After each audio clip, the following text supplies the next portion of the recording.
Olá, sejam todos bem-vindos ao Contrato Assinado, um podcast feito por quem tem mais de 30 anos de mercado imobiliário. Eu sou o Vinícius Batista e durante um bate-papo bem descontraído, vamos conversar com pessoas muito interessantes sobre dicas, carreiras, oportunidades e bastidores do nosso segmento. O Contrato Assinado vai ao ar todas as terças-feiras às 19 horas no canal do YouTube. Acompanhe e compartilhe com seus amigos. Uma carreira de muito sucesso. Uma referência nas redes sociais. Um novo centro de Porto Alegre. Quem vai conversar com a gente sobre isso é o meu grande amigo Kleber Sobrinho, diretor da Auxiliadora Predial Borges de Medeiros. Tudo bom, Kleber? Como é que tu vai? Aí, pô, Vinícius, obrigado pelo convite, é muito legal estar aqui e realmente venho acompanhando esse teu desenvolvimento com o podcast, achando muito legal aí, tenho certeza Obrigado. que a consistência do teu trabalho aí vai realmente ajudar muitos profissionais aí no nosso mercado, e parabéns. O contrato assinado é essa busca, né, de contar a história, né, dar dicas, né, para os corretores, principalmente o Sim, pessoal que está começando, né? sem E o dúvida. nosso mercado ele é muito rico, né, de histórias, de cases de sucesso e de profissionais de altíssima relevância, né, que é o teu caso. Obrigado. E a tua história aí merece ser compartilhada, então durante uma hora aí nós vamos bater um papo e contar para o Boa, pessoal algumas histórias aí do Kleber, que tá? legal, que legal. Obrigado pelo convite aí. Imagina.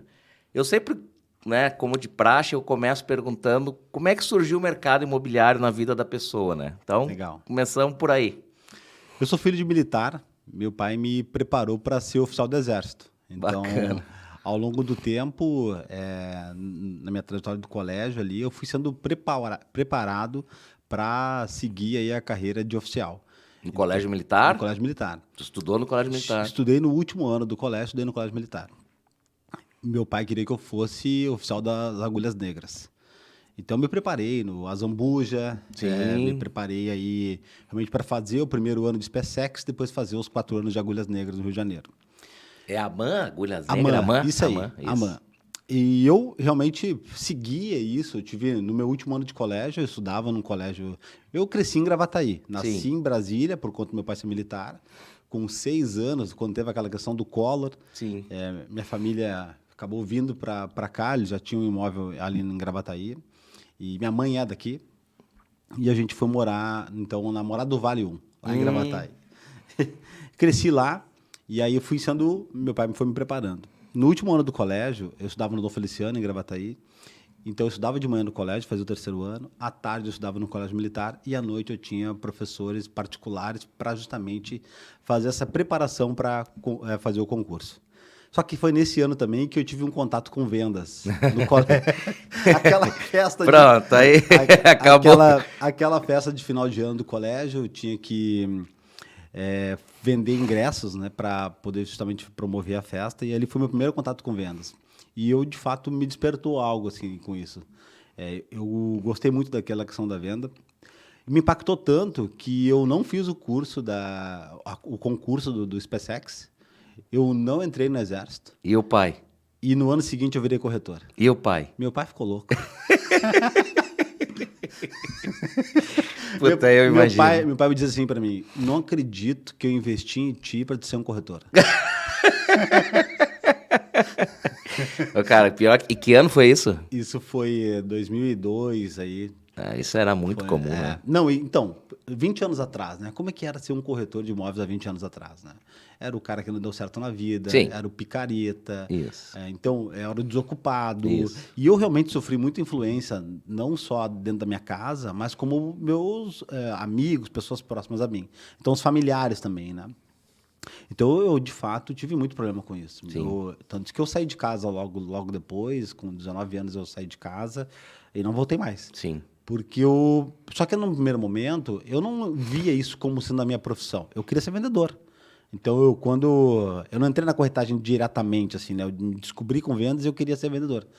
Então, só que aí chegou até uma imobiliária primeiramente de um tio meu, na Zona Norte de Porto Alegre. Qual era a É imobiliária? a Cia do Imóvel, Cia Companhia do do Imóvel. Imóvel. Então, eu comecei ali, né? Quem é o teu tio? Roberto Camargo. Roberto Camargo. Então, eu comecei trabalhando com ele, trabalhei ali durante 4 anos e acreditava que seria ali que eu continuaria, né? Mas uma questão familiar lá dele, ele acabou me dispensando da imobiliária e corretagem lá eu não tinha a parte técnica, né? Corretagem, de forma geral, no passado, a gente não tinha esse desenvolvimento que a gente tem hoje, não havia uma preparação para o profissional, né, se qualificar. Então, estava ali, fazendo as coisas na imobiliária, às vezes vendia, mas eu acreditava naquilo. Tanto é que essa sazonalidade de altos e baixos aí me fez, inclusive, a desistir da corretagem. Ah, é? A influência da família. Eu fui pai cedo, tive um filho com 22 anos, então isso também, de certa forma, me impactou na minha vida, porque... E agora tu é pai fresquinho, que acabou de nascer. Pai de novo, agora... Menina ou menina? Menina, a Zoe. A Zoe. Depois de 16 anos, pai novamente aí. Que legal. De uma menina agora. Parabéns. Tá, mas daí tu começou, trabalhou 4 anos, aí pensou em desistir, ou chegou a desistir? Cheguei, porque assim, ó, é bem legal contar isso, porque corretor no passado, era essa questão do autônomo, é diferente do que a gente vive hoje. A gente vê um movimento de pessoas buscando o trabalho autônomo. Mas no passado, ser autônomo era significado de desocupado. Sim. Então, a minha família queria que eu tivesse um serviço de carteira assinada. Sim. Então, tipo, tu tem que ter um serviço de carteira assinada, não é possível, cara. Tu não consegue pagar um plano de saúde pro teu filho, como é que tu vai seguir sendo corretor? Quando vender, vai ter dinheiro? Não dá. Sim, o início difícil, cheio de tudo dando errado. Morando de favor, tendo que depender de morar no fundo da casa dos outros. Daquele jeito. Daquele jeito. Um desespero. Tudo para dar errado. Tudo. Isso era 2007, 2008. E eu desisti, me tornei operador de telemarketing. E porque daí eu tinha uma carteira assinada. Uma carteira assinada. Então, aí eu trabalhava à noite no Terra, em no Terra. De 2007 para 2008, trabalhava no Terra como operador de telemarketing. Só que daí eu tinha o dia livre. Aí eu, tipo, mas eu posso voltar a ser corretor agora durante o dia. E aí foi nisso que eu realmente voltei a reavaliar. Assim, foi um período de um ano, 2007, Sim. ali naquele período ali meio conturbado, ali, morando mal, de favor. Nossa, uma loucura. Então busquei a carteira assinada. E aí eu tinha o dia livre, eu comecei a refletir, mas então vou buscar uma imobiliária. Eu comecei a buscar imobiliárias para trabalhar em Porto Alegre. E aí, voltou para qual daí? Então, aí eu mirei auxiliadora predial. Ah, já mirou? Eu mirei. Eu tentei na Prodomo, que ele faliu, né? Tentei outras empresas, mas alguma coisa mexeu comigo, assim, eu disse, eu vou focar aqui. Só que nisso, eu tentei entrar 3 vezes na auxiliadora. Ah, é? Porque na época, a seleção de corretores, ela era para o RH. E aí havia o RH lá que fazia a seleção. Então, participava de uma dinâmica ali para isso. E eu não passei nessas dinâmicas. Aí teve um momento, depois de 3 tentativas, eu disse, mas eu tenho que conseguir entrar aqui, cara, não é possível. Eu liguei para a auxiliadora, pedi para falar com o diretor da empresa, né? Me passaram para ele. Quem era? Na época era o Silvio César Gomes. E aí eu falei para ele, olha, eu já tentei entrar aqui 3 vezes e eu queria ver se tu podia me ajudar. Tô tentando aí entrar, né? Ele disse, me espera 30 minutos aí que eu vou ver aqui e te ligo. E aí, nisso, esperei o tempo ali e me ligou de volta, de fato, me disse, olha, te apresenta lá na Menino Deus, falar com o Érico lá, e aí, tal dia ali. Aí fui lá, conversando com ele me perguntou como é que é o teu VGV? Não sabia. Não sabia. Érico do quê? Érico Ribeiro. Até hoje ele trabalha na auxiliadora, eu chamo ele até hoje de chefe, e hoje ele é supervisor de franquias da rede. Então ele me deu a oportunidade de entrar na auxiliadora, e aí nessa entrevista lá, ele me perguntou o que era VGV, eu não sabia o que era VGV. Tu sabe que quando eu entrei na Golds, né, eu era corretor, eu comecei em 94, né, pouco antes de 94, na verdade. E aí, 94 até 98 também, aquele sacrifício, né, trabalhando em imobiliário ali pela Cidade Baixa, mal, morando com a mãe, uma hora com dinheiro, outra hora sem... né? E, o que eu tô fazendo? Não é para mim, mas lá, persistindo, trabalhando, né, cara? Porque Eu sempre digo, tem que ter persistência, né? Sim. Aí, em 98, surgiu a oportunidade de eu entrar na equipe da Goldstein. E aí primeiro eu fui conversar com o Fernando, aí o Fernando me achou muito novo, né? Que eles tinham uma equipe de uns caras tudo mais velho, né? E aí, tá, mas vamos ver, o Jornada vai te ligar e tal, não sei o quê. Aí o Jornada me ligou. E aí o Jornada dizia assim, tu tem carro? Tenho, não tinha porra nenhuma. Tu sabe usar HP? Sei, não sabia nem o que era HP. Se ele manda eu ligar HP ali, tô fudido. Onde é que começa? Que é tudo invertido ali, né? Cara, eu não sei nada, mas eu vou aprender, entendeu? Sim. Eu vou aprender, vou dar um jeito. Se eu entrar aqui, eu vou aprender a fazer tudo que tem que fazer. Sim. E assim foi. Que legal. Mas daí tu não sabia o que era o VGV. Não sabia o que era VGV.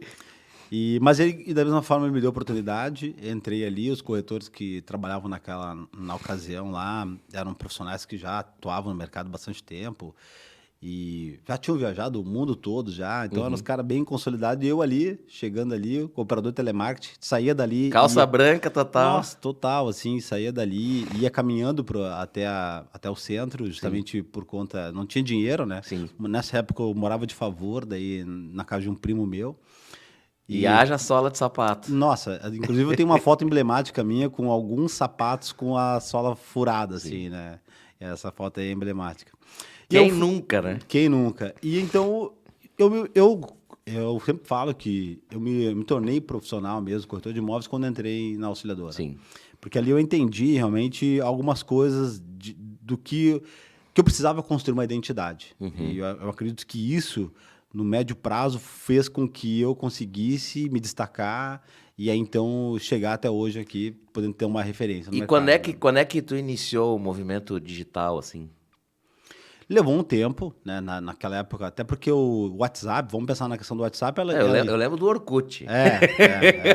O WhatsApp, aqui mesmo, que eu me recordo de ter o primeiro contato com ele, foi ali em final de 2012, 2013, que teve o contato do WhatsApp, né?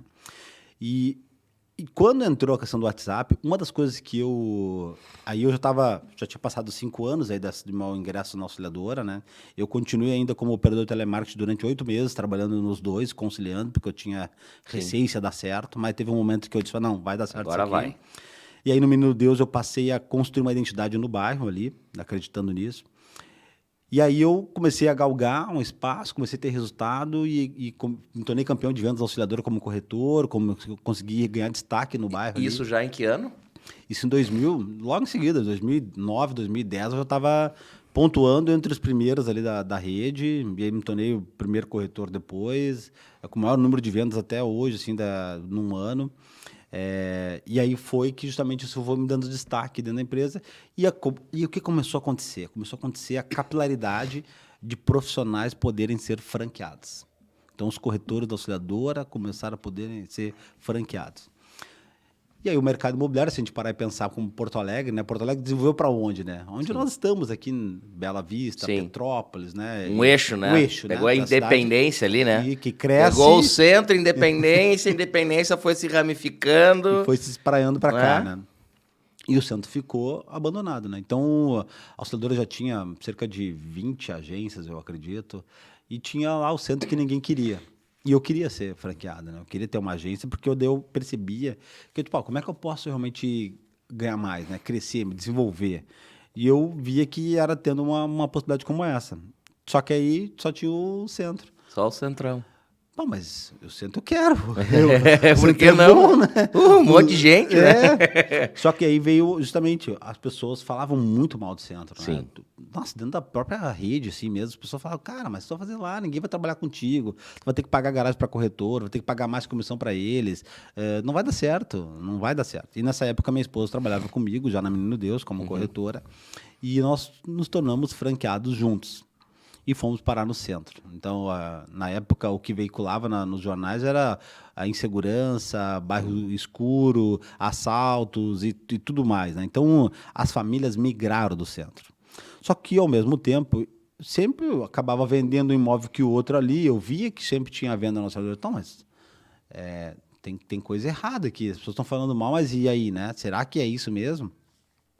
E a minha questão com a internet foi muito disso. Porque logo depois veio a questão do WhatsApp E eu passei a justamente querer construir uma identidade no bairro. Sim. Porque eu acreditava que eu precisava me conectar com as pessoas que estavam ligadas ali.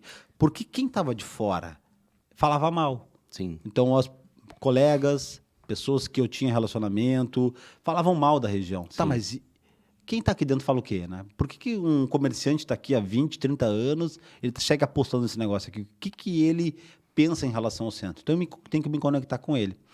E uma das coisas que eu já fazia no Menino Deus, eu decorava sempre o nome dos prédios do bairro, além de também catalogar o contato de porteiros e zeladores. Uhum. Porque eles são as primeiras pessoas que acabam descobrindo os movimentos de Sim. cada apartamento, né? Sim. Então eu passei a replicar esse comportamento no bairro. Passei a fazer isso, eu queria me conectar com as pessoas ali. Sabe que esse teu formato de trabalho, essa tua busca de ser a referência, tem muito a ver com a Remax, né?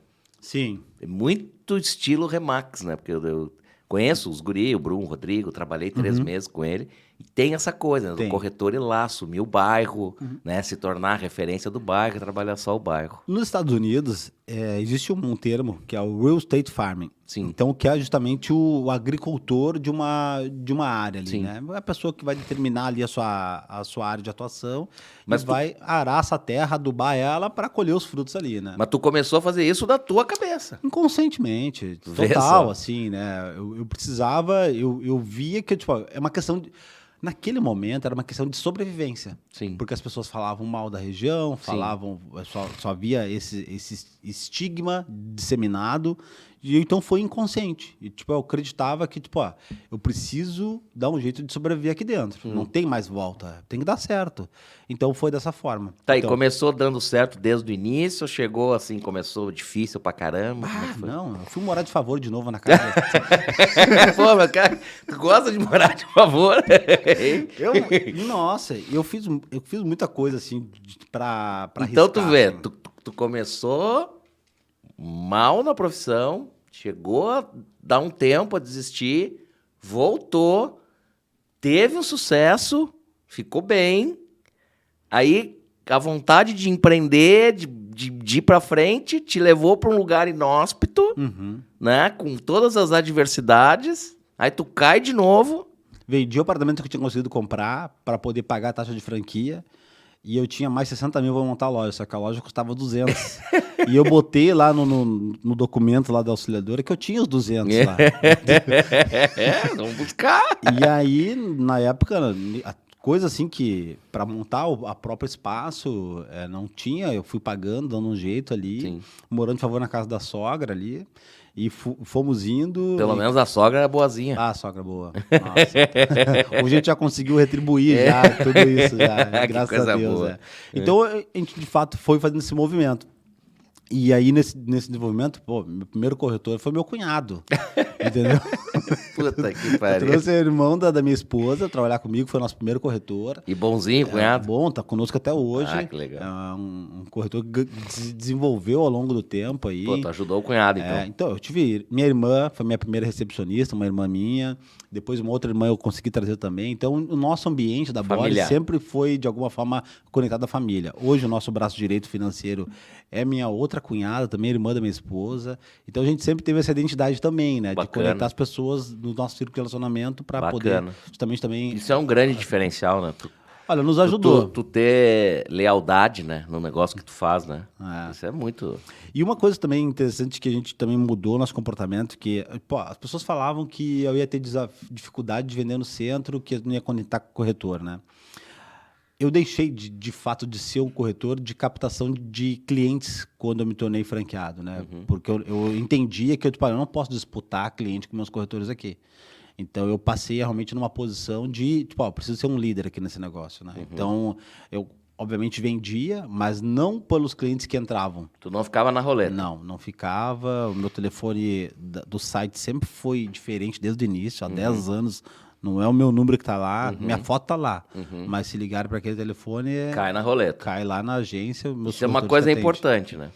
Me ajudou muito porque isso, de certa forma, também fez com que os meus profissionais que estavam lá dentro percebessem que não havia um direcionamento E nenhum beneficiamento pelo fato de ter um cunhado ou ter uma irmã trabalhando comigo. Então isso sempre foi muito claro dentro do nosso negócio, né? Isso me ajudou, com certeza. E a gente foi galgando, a gente tem corretores que estão conosco desde o início, há 10 anos estão conosco lá ainda, né? Um terço da nossa equipe está lá ainda. E aí nisso, a questão da internet foi, no primeiro momento, sobrevivência. Eu precisava demonstrar para as pessoas que o centro não tinha aquele olhar que as pessoas imaginavam, que viam, né? Porque o olhar de fora era o olhar estigmatizado. Então, primeiramente, eu não tinha essa habilidade, a desenvoltura, a articulação para fazer vídeos nem nada, né? Sabe o que eu fazia? Toda venda que acontecia na nossa agência, eu fazia uma gravação de áudio. Porque na época o WhatsApp era mais áudio, né? Sim. Então eu gravava uma historinha da venda. Sim. Então eu ia para dentro do carro, botava uma música no carro e contava uma história de que o colega lá, o Batista, atendeu o cliente, que ele veio através de tal forma, aí ele mostrou o imóvel, foi difícil. E aí tu divulgava Divulgava no próprio grupo da loja. Fazia essa divulgação ali interna ali. Isso nós estamos em que ano já? Isso em 2013. 2013. 2013 fazendo isso. E eu fui desenvolvendo isso e aí até chegar a questão do vídeo. Aí olha só, como que daí eu me desenvolvi em relação ao vídeo. O vídeo no WhatsApp, lá por 2014, 2015, tu não conseguia mandar um vídeo muito grande. Porque tu não ficava... Aí depois vem aqueles aplicativos de compressor, né, para comprimir o vídeo. Então eu passei a gravar vídeos para o meu grupo também. Sim. Só que daí eu tinha que dar o play e dar o stop ali, né? Então eu tinha que pensar na fala em 1 minuto. Então o vídeo que dava para compartilhar no WhatsApp era um vídeo de 1 minuto. Então eu tinha que contar a história em 1 minuto do vídeo. Então eu mandava vídeo. Então às vezes eu mandava vídeo dentro do carro, às vezes eu mandava vídeo caminhando, às vezes eu mandava vídeo na loja mesmo. E eu fazia isso. E a loja é no mesmo lugar até hoje? Até hoje. 10 anos na Borges. Na Borges. Coladinho no Otávio Rocha, no viaduto da Borges ali. Ah, tá. Bem próximo. E eu fazia isso de todas as vendas que aconteciam. Então, tu imagina, eu fazia 200 vídeos no ano, entendeu? Por conta do meu pessoal. E, primeiramente, o WhatsApp. Sim. Depois, vídeo. E aí, eu fui desenvolvendo a questão dos vícios de linguagem. Sim. Fui desenvolvendo a questão de postura. Fui desenvolvendo isso internamente. Até que eu disse... Autodidata. Até que um momento eu tipo, cara, eu preciso vender o bairro. E isso foi uma coisa também que, de forma geral, se a gente pegar os nossos colegas do mercado, eles começam a ter um destaque no mercado imobiliário, eles gravam vídeo para outros corretores. Sim. Querem virar coach. E querem, de alguma forma, querem alimentar aquele ego, né? Que, olha, eu tô tendo destaque. Daí ele começa a fazer vídeo dentro do carro. Sim. Eu já fiz isso. Sim. Tem vídeo meu no YouTube dentro do carro. Então... Mas eu disse, não, eu não quero, eu não preciso alimentar esse ego, né? Tipo, tô tendo um destaque, tô tendo isso. Eu preciso ser relevante no meu mercado. E eu queria ser relevante no bairro. E essa tomada de decisão de querer ser relevante no centro e querer me conectar no meu bairro, nossa, isso mais uma vez eu tive muito desafio. Porque eu recebi a ligação da diretoria, me questionando em relação a isso. Como é que tu vai, cara? A auxiliadora capilarizada por toda Porto Alegre, com agência até mesmo fora, e tu vai dizer que tu vende só centro histórico? É isso mesmo que tu vai fazer? Tu tá louco? E teve um momento marcante para mim. Eu recebi uma ligação aí do diretor, na época daí outro diretor, que ele falou, ele estava no aeroporto. E aí ele encontrou um cliente, que era um cliente meu, que eu tinha o imóvel dele, que não era no centro à venda. E ele falou, tô com dificuldade lá em relação à venda, eu queria ver o que vende. E meu imóvel tá lá com o Kleber. Só que, ele tá só trabalhando no centro. Aí ele me ligou para justamente, viu o que tá acontecendo contigo? Tu tá perdendo o negócio porque tu tá só querendo trabalhar centro histórico aí. Eu disse... Tudo bem, eu entendo aí realmente isso, que talvez eu possa estar perdendo, mas eu acredito que no médio prazo esse negócio vai virar. E eu vou seguir fiel a isso. Porque e isso é um grande desafio assim, no nosso mercado, tá? O mercado imobiliário, ele de forma geral, a gente vive de ondas. A gente está em busca sempre do novo, do lançamento, do moderno. Então a gente, surgiu agora a Melnick, que traz muito essa questão da onda, né? A Melnick e Cirela, elas são formadoras de ondas, né? Então, às vezes até de uns tsunami. e o pessoal, nossa, migra lá enlouquecidamente por conta daquilo. E tá tudo certo, não tem nada errado em relação a isso, tá? os profissionais são beneficiados desses movimentos, acabam ganhando bastante dinheiro. Mercado imobiliário, Kleber, não existe certo ou errado. Existe o resultado. Isso aí. Tu tem que ter resultado. Isso. Da maneira que tu faz, na tua crença, né? Tu teve uma crença. Sim. Tu teve uma visão, acreditou, persistiu, plantou, colheu. Sim. E vai embora. Então, eu acreditei justamente nisso, que no médio prazo isso seria consistente. Então, que poderia ficar surfando ondas aí, sem dúvida, e que está tudo certo quem de fato busca isso. Se tu te segmenta, te especializa nisso, eu acredito que tu vai conseguir ter prosperidade. Mas eu estava lá no bairro, né? Como franqueado, como posicionado naquela região. Eu precisava fazer dar certo lá. Sim. Então, foi o que eu acreditei. Então, fazer isso E lá. quando é que a roda girou? Olha, quando eu passei a olhar de forma mais macro, assim, sabe? De pensar o impacto que eu poderia causar nos movimentos que eu estava fazendo. Então, na nossa relação como profissional, a gente está sempre em busca da parte transacional, né? Entre uma compra e venda em busca de uma comissão. E até aí, também, tudo bem, eu precisava realmente sobreviver com isso, né? Sim. Eu precisava vender. Teve um momento que eu venci a necessidade da sobrevivência, que eu disse, como é que eu posso ser relevante aqui? Como é que eu posso vender o bairro? Como é que eu posso me conectar a empreendedores daqui? Como é que eu posso me conectar a negócios maiores? Como é que eu posso, de fato, participar de movimentos que resgatem a questão do centro? Então, e eu comecei justamente a vender o bairro. Isso em 2013, 2014. 2015, 16. Já estamos em 16. 16, 17, assim, comecei nisso. Aí eu comecei a sair de Porto Alegre para conhecer outros players, participar de cursos, me desenvolver, busquei curso de oratória, curso de desenvolvimento pessoal, me conectei com outros players do mercado imobiliário pelo Brasil, participei de mastermind. Então, eu comecei a justamente querer ter uma visão mais macro de outras coisas que estavam acontecendo. Abriu tua mente. Sim, total. Tipo, eu fui para fora realmente para tentar entender o que eu poderia fazer no meu mercado. E isso fez com que, de alguma forma, eu começasse a aplicar uma mudança de comportamento dentro do bairro. Então, eu disse, olha, se eu quero ser conhecido por um empreendedor ou por um comerciante no bairro, eu preciso, de alguma forma, me conectar com ele. Não sendo interesseiro, mas sendo interessante. Então, eu passei a vender os estabelecimentos do centro. Então, eu comecei a demonstrar o que o centro tem. Foi um dos primeiros movimentos que eu fiz assim, de internet, foi o CHTEM, o Centro Histórico Tem. Então, eu criei a hashtag lá, Centro Histórico Tem, e eu fazia vídeos mostrando o que tinha no centro. Porque as pessoas estavam estigmatizadas em relação àquela imagem que tinha no centro. Muitos porto-alegrenses sequer foram ao centro há anos, ali mesmo com todos os movimentos que acontecem agora, não voltaram para o centro. Não vão, não quero saber do centro, ilharam o centro lá, né? E eu queria demonstrar isso. Tá, mas olha só o que tem aqui, né? Então, eu passei justamente a mudar, inclusive, o comportamento de consumo. Então, eu passei a viver o bairro. Então, eu ia almoço, passei a ir cada dia num restaurante, cabelo, eu comecei a cortar em vários lugares diferentes, já tomei umas ruins em corte de cabelo. É normal. Entendeu? Então, eu passava justamente a circular. Pô, a nossa cachorrinha vai lá no pet shop lá. Então, a gente passou justamente ao alfaiate. Quem é o alfaiate aqui que faz camisa? Buscava lá no centro. Então, sempre isso. Aí a gente passou a fazer movimentos para vender o centro. Então, daí eu fiz nos 246 anos de Porto Alegre, nós fizemos um evento no Cisne Branco. O Cisne Branco, um ano antes, ele tinha virado naquele vendaval que deu. E aí a Adriane, proprietária do Cisne Branco, Adriane. Ela estava fazendo um movimento de resgate do Cisne Branco, né? Ela conseguiu lá recuperar o barco, fez uma reforma gigantesca no Cisne Branco e queria recuperar. E eu conheci um artista, que é o Leandro Celister, e ele fazia trabalhos de Leve a Minha Cidade. Ele é de Pelotas, fazia um trabalho também do centro, tanto de Pelotas quanto de Porto Alegre. E nós desenvolvemos, junto com a Nomedeiro, com a Cláudia, da Nomedeiro, um trabalho de expressão e branding, e resgatando o olhar para pontos turísticos do centro histórico.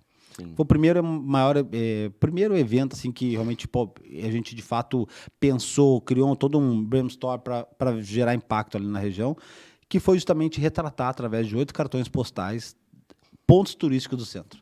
E a gente fez um evento dentro do Cisne Branco para 200 pessoas, que retratou isso. Então, isso deu uma visibilidade grande para a gente, me conectou com outros empresários da região. E Tá, e aí a auxiliadora predial te olhando de que jeito já? Então, obviamente que sempre associado nesse negócio, Sim. né? Eu já estava entregando resultado. Só não para de me encher. Mas focando, vinculando. E uma das coisas que... Teve um primeiro momento, quando eu comecei a fazer isso, eu acreditava até, e isso aí é importante, eu acreditava que todos os meus corretores tinham que fazer o mesmo, tá? Então, eu sempre vendia o que a gente tinha que... O nosso market share dentro do bairro. Então, tipo, olha, a gente tem aqui, comparado à rede da auxiliadora, tantos percentual em vendas, então a gente tem que focar mais agenciamentos aqui, você tem que vender mais aqui. Sim. Só que a gente sempre teve um desafio que é a questão ticket médio, até hoje. O ticket médio do centro, ele chega a ser 30% mais baixo, até está em 40% agora, tá? 40% mais baixo que o ticket médio de Porto Alegre. Ah, é? Então, um ticket médio desse ano, nesse primeiro semestre de 2022, na rede auxiliadora, tá? Porque daí são dados realmente verídicos, assim. Em torno de 263 mil reais. O ticket médio, do centro. Ticket médio, de todas as vendas que a auxiliadora performou esse ano, tá? Ah, é? Contra um ticket médio de 400 mil na rede, em toda Porto Alegre, né? Então, é um impacto gigantesco aí, né? Sim. Tu focar só no centro histórico, porque a gente tinha que vender 10 imóveis, enquanto aqui o colega veio de um apartamento, deu, né? Mas daí não era mais fácil vender o menor? Sempre foi uma grande moeda de troca nossa, tá? A gente sempre vendeu muitos imóveis, sempre teve um volume de venda muito grande, mas tinha que vender bastante, dava muito trabalho. Porque eu vivo isso hoje, por exemplo, eu em janeiro desse ano, eu fui apresentado ao segmento econômico, que eu tinha ojeriza. Eu tinha ranço do segmento econômico, que é acostumado médio e alto padrão, Sim. e eu não queria nem falar de segmento econômico. E é a mesma coisa. Hoje eu estou apaixonado pelo segmento, né? Cuido lá da Open Vendas, que é focado no segmento econômico, e eu vejo assim, ó, os bonitos do médio e alto padrão olhando para mim com desdém, um certo desdém, né? Por causa que os meus apartamentos são 140, 150, 200, mas os meus corretores, a maioria vendem todos os meses, entendeu? Sim. Enquanto que o bonito lá fica lá, às vezes, 3, 4 meses sem vender. É o que é melhor, né? Sim. Fazer uma venda boa daqui a 3, 4 meses ou todo mês tu vender e manter uma regularidade? Né? Então, por isso que eu te pergunto dessa velocidade do centro, como é que é? A gente sempre teve uma das maiores taxas de número de vendas por corretor na rede, né? Por conta disso, volume de negócio. Então, a média nacional, para a gente ter uma ideia, não chega a 13 imóveis por corretor ano. Sim. Tá? A gente chegava a um imóvel ali, mês. Tu vê. Na média de todos os corretores, tá? Então a gente tinha um maior número. Na rede da auxiliadora mesmo, chegava a mais ou menos 13 também imóveis por ano. Porque na rede. o que machuca, né, Kleber? O que machuca a gente, né, corretor de imóvel, é não ganhar, né? É isso aí. É tu não ter receita, né? Receita, É tu ter que andar de cabeça baixa porque tu tá com as contas atrasadas, o dinheiro não entrou. É o que dói na gente, né? Sim. Tu vai lá, trabalha, te dedica e o resultado não vem. É brabo, é uma profissão... Então, isso é uma coisa que sempre também me questionei, tipo, como eu conseguiria vencer essa sazonalidade? E como eu vi aqui no centro, a gente conseguiria ter isso, vencer essa sazonalidade por conta de conseguir ter negócio sempre, eu comecei a demonstrar para o meu pessoal quais eram os principais imóveis que a gente tinha que ter em carteira, porque a gente teria a venda ali. E aí, paralelo a isso, eu procurei me conectar com empresários. Então, tipo, ó, eu preciso agora me conectar com empresários. Isso acabou me trazendo outros negócios, até a gente fazer um negócio emblemático no centro, que até hoje foi o maior negócio da história da auxiliadora. Conta aí pra nós. Que foi justamente no centro histórico. O que aconteceu? A gente, acompanhando esses movimentos, comecei a ganhar visibilidade no bairro e a gente, de fato, começou a ver os movimentos que estavam acontecendo em relação aos imóveis. Então, eu sempre tive o hábito, tenho até hoje, de caminhar pelo centro e olhar quais são os movimentos que estão acontecendo ali. E a gente descobriu que tinha uma entidade que estava em busca de um imóvel no bairro. E aí, o presidente, na ocasião, era o Alcides Debus, que é o dono da Rabush, que é meu vizinho ali, porque a Rabush está pertinho da minha loja. A gente descobrindo isso, pô, precisava me conectar com ele. Como é que eu vou chegar nele, né? Ele, volta e meia, passava pela Borges ali, né? E numa dessas eu Ô, vizinho! ataquei ele, conversei com ele e aí a gente comentei, falei pra eles, tem que estar procurando imóvel aqui, né? Então, será que a gente pode te ajudar e tudo aí? Aí eu comecei a oferecer, ele já tinha visto alguns imóveis e tudo. Comecei a oferecer imóvel pra ele que eu sabia. Aí fui em um, fui em outro, ele estava comprando o prédio da Plub. O prédio da Plub, a Plub tinha tido uma intervenção, ele queria um prédio emblemático. Sim. Ele me dizia assim, Kleber, até ele falou isso no discurso dele da inauguração da CDL, que era para a entidade CDL. Ele disse, olha, eu queria poder chegar no aeroporto e entrar num táxi e dizer pro taxista, me leva na CDL de Porto Alegre. E ele sabia onde é que era. Porque a CDL até então estava no centro também, mas num edifício, numa sobreloja, no edifício Lancaster, ali na Senhora do Espaço. Então não estava num prédio emblemático. A CDL é uma entidade muito grande aí, né? De grande relevância no estado. Uhum. E então ele queria um prédio assim. A gente começou a oferecer alguns prédios que a gente sabia dos movimentos ali, até que eu sabia do movimento de que estava desocupando uma agência do Bradesco ali. A agência estava meio que meio assim, né? Pô, vou oferecer isso aqui. A gente não tinha venda. Eu mandei a foto para ele e disse, olha, esse prédio aqui te interessa? E ele disse, pô, mas esse prédio aí é bom, hein? Eu disse, tá, então vamos visitar. A gente conseguiu ter acesso ao prédio para visitar, sem ter a venda, sem saber valor, sem nada. Entramos no prédio, mostrei para ele o prédio, tudo. E aí a gente saiu do prédio, ele ficou encantado com o prédio. Imagina, que todos conhecem, é o Bradescão da Famoso Praça Bradescão. Oswaldo Cruz, é um prédio de uma quadra inteira, do lado da Alguine, um prédio de quase 9 mil metros quadrados, só o terreno. Eu trabalhei no Bradesco. Imagina, então é um prédio gigantesco lá, né? Aí ele saiu do prédio e disse, pá, esse prédio aqui é bom mesmo. Era uma terça-feira, assim, final do dia. Assim, só quando é que tu paga nesse prédio aí? Aí ele falou lá, eu pago 22 milhões, eu pago. Tu bota isso no papel? Ele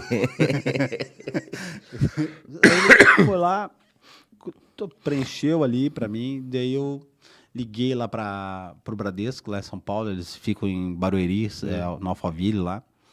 Vocês podem me receber amanhã aí? Tem condições de me receber? Eu tenho uma reunião amanhã aí perto e queria saber se eu posso passar aí. Tinha nada, né? Então... Na cara e na coragem.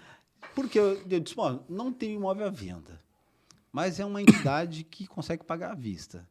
Cara, pode ser que dê certo esse negócio aí, né? Vai saber, né? E aí ele, não, pode ir, se tu vai vir, pode vir. Aí, no dia seguinte, amanheci em São Paulo, fui lá, atravessei, fui para Alphaville. Me receberam daí lá a Bradesco, é a maior proprietária de imóveis no Brasil. Né? Eles têm um fundo que cuida de todo o patrimônio. E aí, periodicamente, eles fazem tem um comitê lá, o conselho, que decide venda desses ativos que, por vezes, tornam-se passivos. Né? E aí eu cheguei lá, 3 dirigentes me receberam, eu tive a oportunidade de falar um pouco do que a gente estava fazendo ali, falar de quem era o cliente, e apresentei a proposta. Tem esse cliente aqui, é uma entidade, tudo lá. Tu consegue formalizar isso através da entidade mesmo, formalizar para a gente esse e-mail aí? Aí disse, pode ir lá mesmo, já fiz o contato, pedi para o Alcides, cara, formaliza aí, faz isso aí. Aí eles me falaram, Kleber, a gente tem uma reunião de conselho a cada 14 dias. E a gente decide se a gente vende ou não vende alguns imóveis. Nós vamos levar para o comitê aí esse negócio. E aí, vamos ver o que acontece. Passaram os 14 dias, eles avaliaram o negócio, viram que tinha potencial e aí, aprovaram. Assinamos um documento de confidencialidade ali, né? Para as 2 entidades começarem a trabalhar. Foram 6 meses de trabalho, desenvolvendo ali, vai e volta, aí leva conselheiro. Aí, olha o que aconteceu. Os conselheiros da CDL, eles não queriam esse prédio. Puta merda. Eles queriam o prédio da Habitasul, que está a prefeitura hoje. Sim. E eram por conta de um prédio alto, todo imponente. Só que eu comecei a demonstrar para o Alcides, o prédio da Habitasul, ele tem 53 vagas no edifício garagem ao lado. E esse prédio tem 80 vagas no prédio. Sim. Além de ser... O prédio tem uma extensão de mais de 100 metros de vão livre, assim, né? Então, do ponto de vista de negócio, tipo, teria muito mais liquidez e muito melhor o dinamismo da operação ali, né? Começando a demonstrar, vai e volta, conseguimos assinar um negócio. A questão de Laudeme também, a região do centro tem isso, né? E aí, que ano é isso? Isso 2019, final de 2019. E o diretor não te ligou daí? Não, daí, olha só, né? A gente estava ali, né? Porque assim, ó, esse negócio acabou nos dando um salto, né? A gente vinha lá com um resultado que a gente não chegaria nem perto de ser primeiro colocado, né? Só que a gente estava muito apreensivo, porque o pessoal vende um imóvel aqui a 1 milhão, 2 milhões, né? E eu vendo ali 200 mil, 300 mil e tudo, né? Então esse negócio nos alavancar. Nós assinamos esse negócio no dia 19 de dezembro. Puxa vida. 19, tipo, o pessoal já estava botando a Havaiana já, sabe? E a gente assinou dia 19 de dezembro. Então, tipo, o pessoal que estava em primeiro estava garantido, né? Fechou, acabou, né? Não tem, né? E a gente, no dia 19, cara. E quem era que estava em primeiro? Outras agências aí. É? Não gostaram. Porque o dia que a gente foi ver o boletim, realmente foi um salto, porque o Matheus até casualmente no último dia do balanço ali, o Matheus já era o diretor da auxiliadora, né? Ele olhou e disse, mas tem coisa errada aqui, aumentou muito aqui. E aí pegou e já não dava mais tempo para ninguém correr mais atrás, porque aí já disparou. E a gente foi campeão de vendas com um negócio no centro. E ao longo do tempo, isso é uma coisa também, né? Eu sempre fui, de alguma forma, desacreditado aí, né? Sim. E também, eu tinha um apelido na rede, né? Qual? Vendedor de peixe frito. Eles gostam, né? Eu também, é o meu apelido hoje, peixe frito. Porque vendo imóvel barato e tudo, né? Mas eu sempre acreditei que no médio prazo eu conseguiria virar isso. Então, o vendedor de peixe frito acabou conseguindo fazer esse negócio. Isso, além de me trazer o resultado financeiro, também me trouxe o resultado de visibilidade. Fui campeão de vendas auxiliadora, mesmo no centro, acreditando e focando num bairro estigmatizado. Sim. E aí, depois veio a pandemia, mas também veio com isso a questão da recuperação do bairro, né? Pois é, daí como é que um belo dia tu acorda de manhã e enxerga a materialização ou o início de uma coisa que só tu acreditou? Assim, ó, Só tu na Franana, na auxiliadora? Sim, mas assim, ó, eu me questionava muito, eu e minha esposa, assim, ó, eu falava pra ela, como que a gente vai conseguir formar riqueza? Como que a gente vai ficar aqui no centro, na lojinha aqui, né? Como é que a gente vai conseguir dar um salto, né? Eu disse, e se a gente comprasse imóveis? Porque existe uma carência muito grande no nosso mercado que o imóvel usado, ele não é qualificado para ser vendido. Sim. Então, o que acontece com o imóvel usado?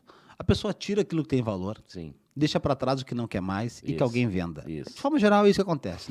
Não há um processo de curadoria, de preparo. Não.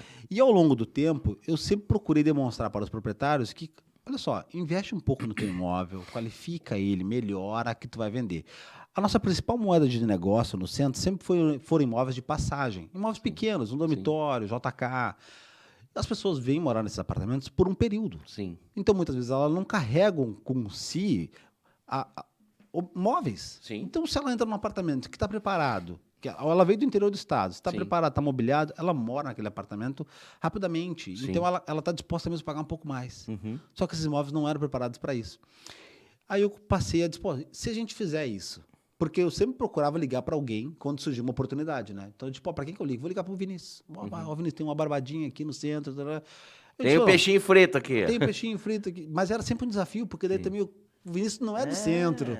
Cara, você não vai vender, cara. Não, isso aí não quero. E aí isso dá raiva, né? Dá. Tu tem um negócio bom na mão, que tu sabe que é bom, tu liga pro cara pra oferecer e o cara não acredita. Dá uma frustração. Mas isso me empoderou.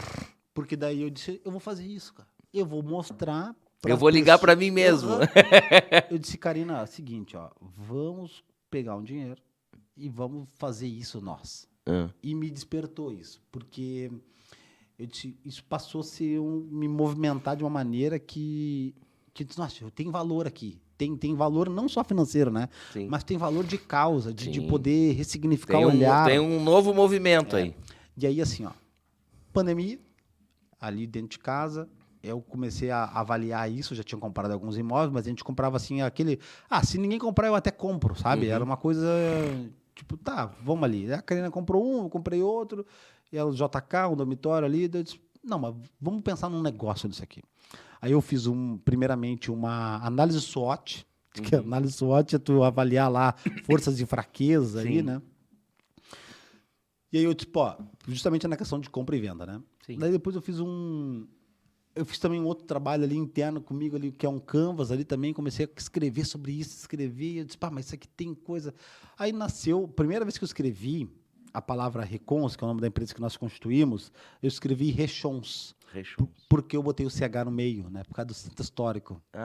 Eu brincava muito dessa questão do CH, né? Sim. Cheguei a fazer camisa com CH, imitando a questão do Chapolin Colorado ali, né? Então, eu brincava muito com a questão do CH. E aí eu escrevi isso, eu disse, mas... Aí que chegou até o Recons, da questão do de resgatar, de ressignificar, de recuperar, e o cons da construção. Unir esses dois elementos, e eu precisava ter um elemento, que era o martelo. O martelo, assim como ele destrói, ele também pode reconstruir, né? Sim. Conectei esse elemento e comecei a trabalhar isso, busquei um designer, fazer isso. Eu disse, vou botar a mão na massa, vamos comprar apartamento, vamos fazer isso. Tá, mas como é que eu vou conectar as pessoas nessa relação?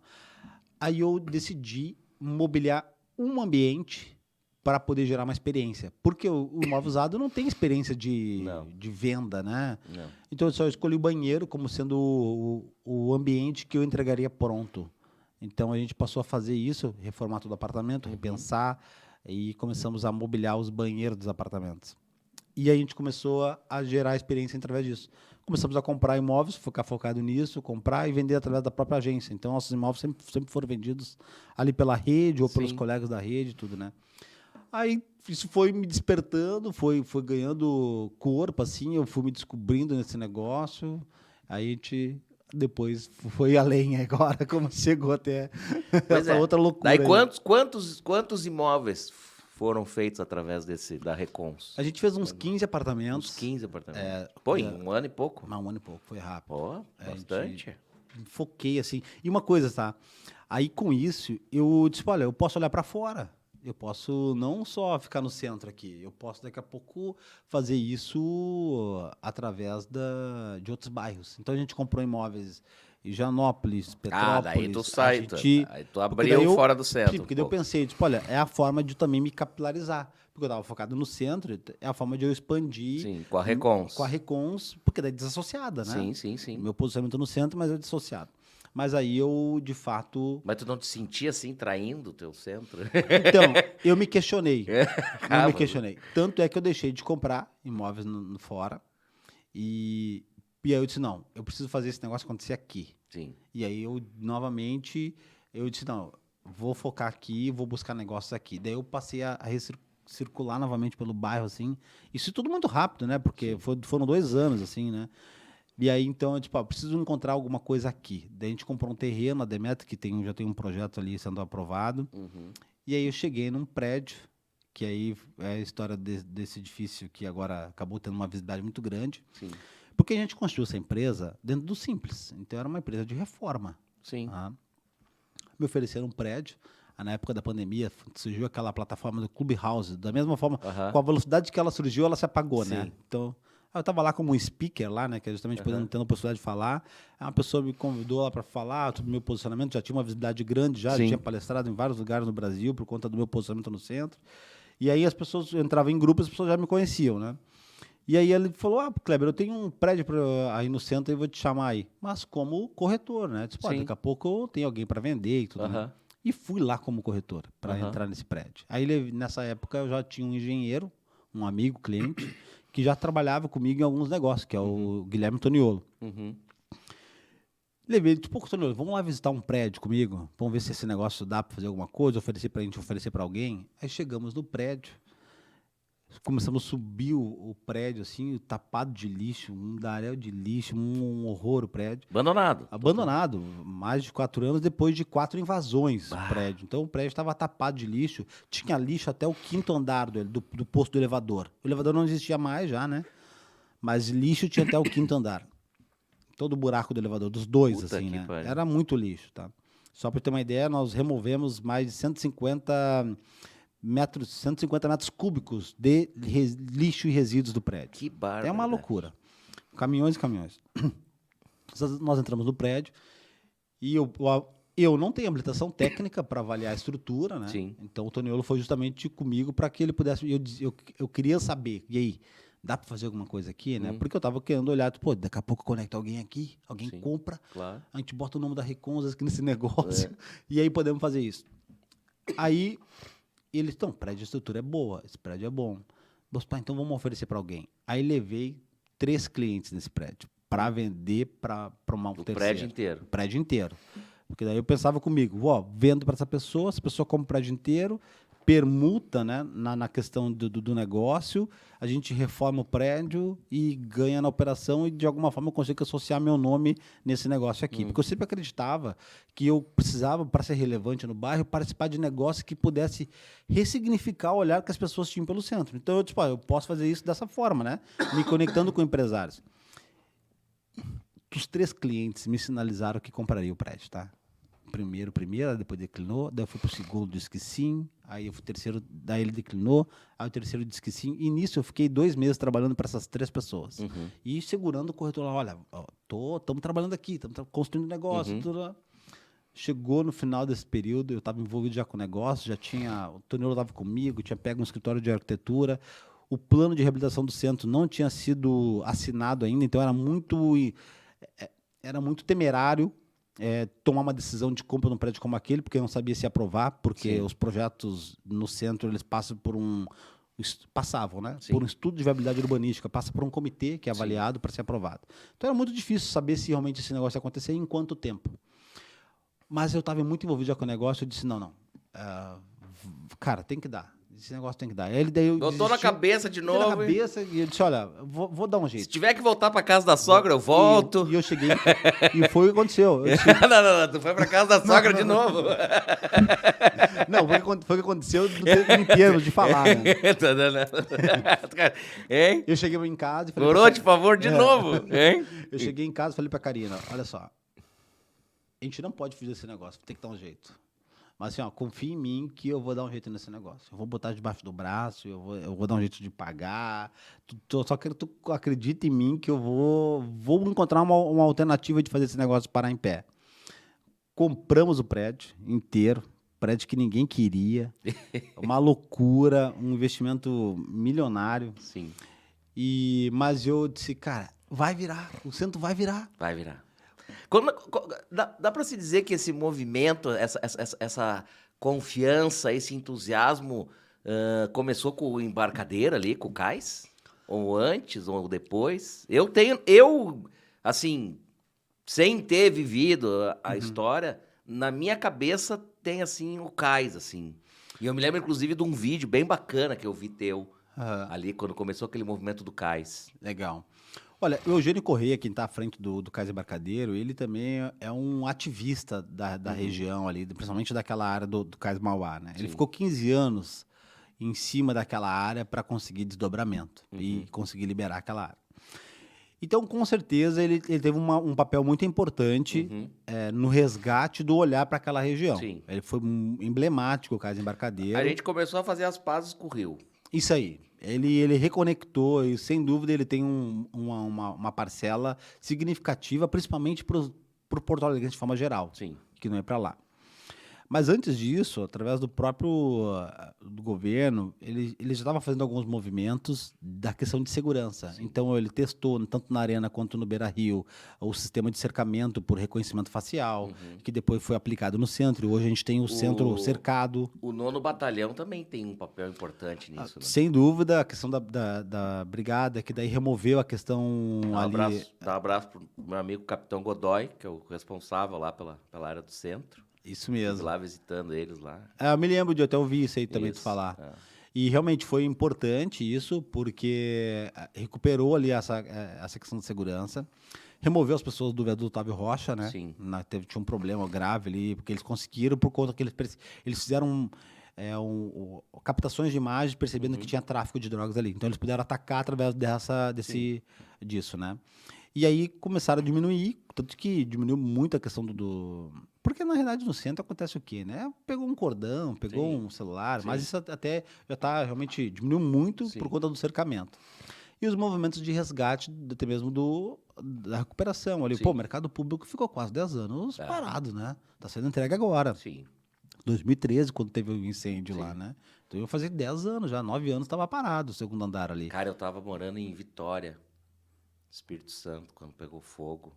Cara, eu chorei vendo as imagens, cara. Eu tava lá no centro. Cara, eu vi. chorei vendo o mercado público pegar fogo, cara. Foi loucura. Porque, pá, foi um troço assim, Eu tinha acabado de chegar no centro, imagina, um ano assim. impactante, cara. Foi muito impactante. Tá, mas daí o prédio, e aí? Como é que descalça a bota daí? Daí a gente entrou, daí eu tomei a decisão, Toniolo, que aí me tornou meu sócio daí depois, né? Na realidade, ele primeiramente ele veio para ser o nosso gerenciador da obra e o Aham. engenheiro que queria assinar.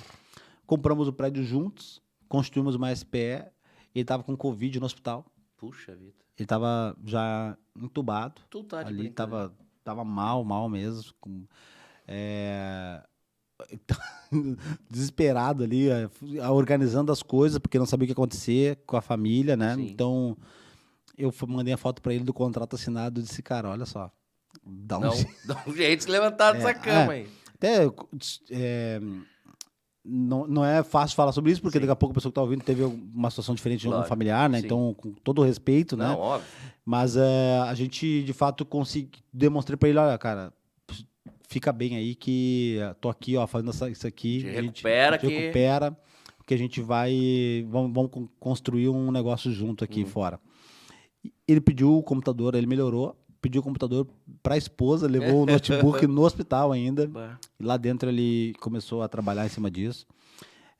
A gente começou a olhar para esse negócio de uma forma diferente e disse, olha, tá aqui um símbolo do resgate do centro histórico. Então, isso E foi é me tipo um ponderando. retrofit. Totalmente. Um prédio. Totalmente o retrofit. Imagina, eu estava reformando apartamentos de 20 metros quadrados, às vezes até na Salgado Filho reformei apartamentos de 20 metros e reformando apartamentos de até 80, 100 Sim. metros quadrados, né? Aí compra um prédio de 2.600 metros quadrados, né? Tapado de lixo. Peraí que eu vou ali comprar um prédio. 48 apartamentos e a gente inverteu a lógica. Nós teremos nesse edifício um restaurante no 8º e 9º pavimento. Por quê? Porque a gente pensou o seguinte, ó. De forma geral, o incorporador, ele sempre explora a parte térrea como a principal área comercial do seu negócio. Sim. E, de fato, é o que tem maior apelo, né? O Sim. térreo ali, né? Só que a gente está a 50 metros do Guaíba. A gente, pô, mas e se a gente Fizeram um invertesse? E se a gente invertesse isso, jogasse a parte comercial lá para cima? Então, ele vai ser o primeiro prédio em Porto Alegre com um rooftop comercial e um prédio residencial. Então, a gente realmente quebrou um paradigma, Sim. assim, e isso acabou... Não só por causa disso, dessa questão de como a gente embalou essa história do prédio, mas por conta de todos os episódios que ele teve. Ele foi o prédio que foi cavado um túnel para assaltar o Banco Banrisul, Tu tá brincando. depois do assalto ao Banco Central lá em Fortaleza. Teve A isso? quadrilha do PCC desarticulou e um grupo veio para Porto Alegre, adquiriu esse prédio em 2005 Tu vê e só. começou a cavar um túnel ali. E tá lá o túnel, tá lá, tem um buraco lá. Em 2006, a Polícia Federal percebe esse movimento, eles já tinham cavado 80 metros do túnel. Tu tá brincando. A Polícia Civil estava esperando eles roubarem o banco para pegar o dinheiro. A Polícia Federal percebeu que a Polícia Civil já tinha visto isso e estava já chantageando ali, né, e acompanhando. Tiveram que antecipar. E isso, toda essa história tá no Netflix, que é o episódio, que é a série 3 toneladas. Aparece o prédio, aparece o túnel, prenderam mais de 20 pessoas ali dentro. Que loucura. Isso em 2006. Depois, esse prédio já tinha tido antes ocupações de movimentos movimento da moradia, né? Pela luta pela moradia. Sim. E depois teve uma outra, depois disso, a que saiu em 2018, eu acho, que saiu de lá, foi o maior tempo de ocupação, que foi a ocupação mais conhecida, que foi a ocupação Saraí. Sim. Mais de 50 famílias moraram nesse prédio, Puxa. na ocupação. Inclusive, o governo, acho que Rigoto, ele destinou esse prédio, inclusive, para moradia social. Aí o Sartori revogou essa decisão e aí depois conseguiu recuperar já judicialmente, o proprietário na época Sim. recuperou isso aí. E todo esse tempo, o prédio era do mesmo proprietário, né? Ele Sim. vendeu, teve que rescindir o negócio, daí o prédio ficou lá desocupado Que e a gente loucura. comprou dele daí agora em 2021. Tá, e daí 80 apartamentos, é isso? 48 48 apartamentos. apartamentos, aí vendeu tudo já, tá vendendo? A Como é que gente é? nem lançou ainda o prédio, Ah, já vendemos 1/4 do prédio Que para amigos maravilha. e clientes próximos, assim, investidores. que A maravilha. gente vai lançar esse prédio em 30 dias, 40 dias. A Opa. gente já está fazendo a obra, a fachada do prédio já está sendo pintada, Uhum. então a gente já está na reconstrução. Estamos documentando toda essa reconstrução do prédio periodicamente. Os resíduos Que foram bacana. destinados de forma consciente. A gente removeu toneladas de lixo para cooperativas. E tu vai fazer um lançamento, assim, Vamos fazer um lançamento lá no prédio, Opa. no rooftop ainda. Convido o contrato assinado para ir lá. Vai estar né? lá, vai estar lá. Que legal. E quando é que vai ser isso? Agora dentro de uns 40 dias. Ah, que legal, cara. E a inauguração desse prédio vai ser em janeiro de 2024, que a gente inaugura o prédio. E quem quiser informações do lançamento, entre em contato aí com o contrato assinado, vamos fazer uns negocinhos já. É isso aí, pode entrar assim, que vai ser um prazer. Cara, que história fantástica. Kleber, nós estamos chegando no fim do nosso programa. Eu queria te pedir o seguinte: que dica que tu daria para os novos corretores? Legal. Que conselho que tu daria para um cara que está começando hoje na profissão? Ó, até nisso, primeiro, se tu ainda não entrou, vai entrar, fazer o curso do IBREP. Eu fui um dos professores do curso do IBREP. Ah, que bacana. O IBREP, ele tomou uma iniciativa muito legal, que os professores são profissionais do mercado, então Que são legal. 38 professores, Poxa. com aulas muito didáticas para justamente trazer o conhecimento técnico da vivência do profissional. Então, eu sou um dos professores no IBREP. Bacana, parabéns. Obrigado. E o que eu digo assim, ó, o mercado imobiliário, de forma geral, a gente vive de ondas. O profissional está sempre surfando e buscando ondas. Eu entendo que isso pode ser bom para a vida, mas procura algo que tu vai ser relevante numa região, um segmento do mercado, algo que vai te trazer prosperidade. Porque vender, todos vão vender. Uhum. A gente vai vender no lançamento, a gente vai vender... O mercado acaba que a gente consegue ter isso, né?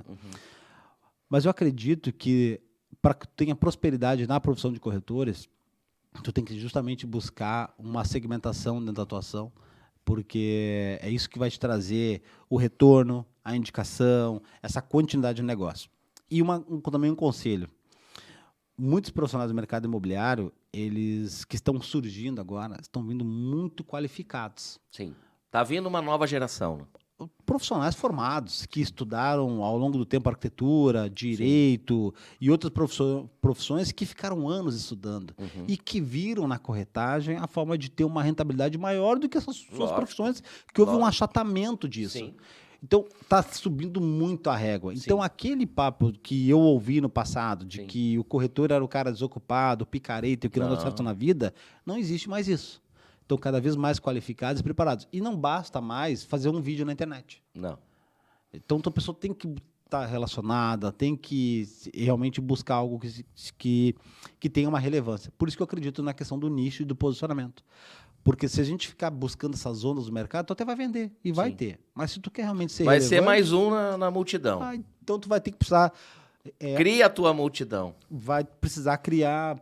Cria a tua onda. Vai criar onda, vai precisar realmente construir essa referência na região onde vai atuar para que tu possa ser relevante e ter prosperidade no negócio. Né? É o que eu acredito.